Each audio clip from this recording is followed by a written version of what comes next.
নমস্কাৰ, মই Sanjeev Ganguly, all India Kisan সভাৰ অসম ৰাজ্য পৰিষদৰ মই সহকাৰী সম্পাদক। আমি আজি এই প্ৰেছ মিটৰ জৰিয়তে কেইটামান কথা ক'ব বিচাৰিছোঁ।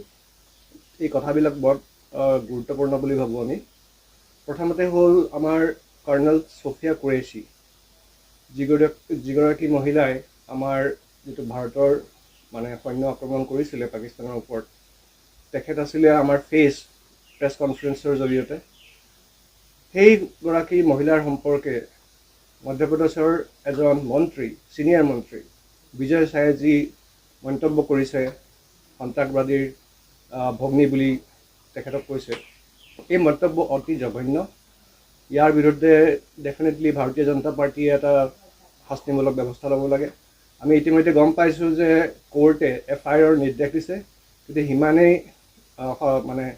কৰিলে নহ'ব, তেখেত যাতে ৰিজাইন কৰে, আমি সেই দাবী উত্থাপন কৰিছোঁ।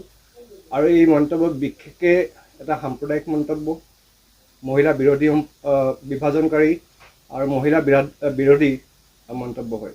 গতিকে ইয়াৰ তীব্ৰ গৰিহণা জনাইছোঁ।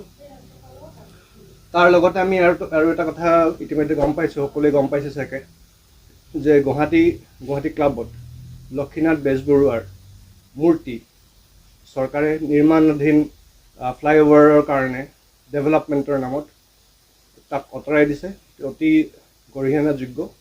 আমি বিচাৰিছোঁ যে এনেধৰণৰ কাম যাতে ডেভেলপমেণ্টৰ নামত নহয়, আৰু যাতে চৰকাৰ তাক পুনৰ স্থাপন কৰে। তৃতীয়তে, আপোনালোকে সকলোৱে হয়তো গম পায় যে ৰামপুৰত এডোখৰ বিল আছে, দৰা বিল বুলি কয়। তাত লজিষ্টিক পাৰ্ক খুলিবলৈ কলিকতাৰ কোম্পানী এটাক এই বিলৰ মাটি গতাই দিয়াৰ সিদ্ধান্ত লৈছে। তাক আনৰিজাৰ্ভ কৰি যাতে এই লজিষ্টিক পাৰ্ক খোলাৰ কাৰণে মাটিডোখৰ দিব পাৰে। সেই কামটো কৰিলে তাত এনভাইৰনমেণ্টৰ ক্ষতি হ'ব। তাত বিভিন্ন ধৰণৰ পক্ষী আহে, মাইগ্ৰেটৰী বাৰ্ডছ, আৰু লোকেল তাত যিটো নদী আছে, কলহী নদী, তাত আপোনালোকে হয়তো গম পায় যে ৰিভাৰ ডলফিন আছিলে, আজিকালি সেইটো নোহোৱা হ'ল কনষ্ট্ৰাকশ্যনৰ কাৰণে। গতিকে এই কামটো যাতে নকৰে আমি আহ্বান জনাইছোঁ চৰকাৰক। তাৰ লগতে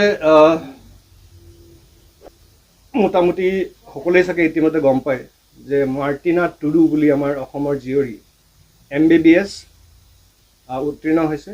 তেখেত প্ৰথম আদিবাসী মহিলা যিয়ে MBBS উত্তীৰ্ণ হৈছে। গতিকে আমাৰ তৰফৰ পৰা কংগ্ৰেচুলেশ্যন জনাইছোঁ, আৰু তেখেতৰ পৰা যাতে বহুত মহিলাই যাতে ইনস্পিৰেশ্যন লৈ আগবাঢ়ি যাওক।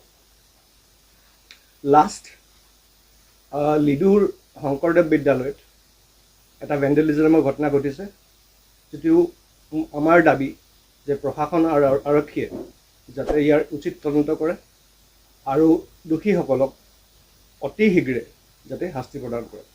ধন্যবাদ।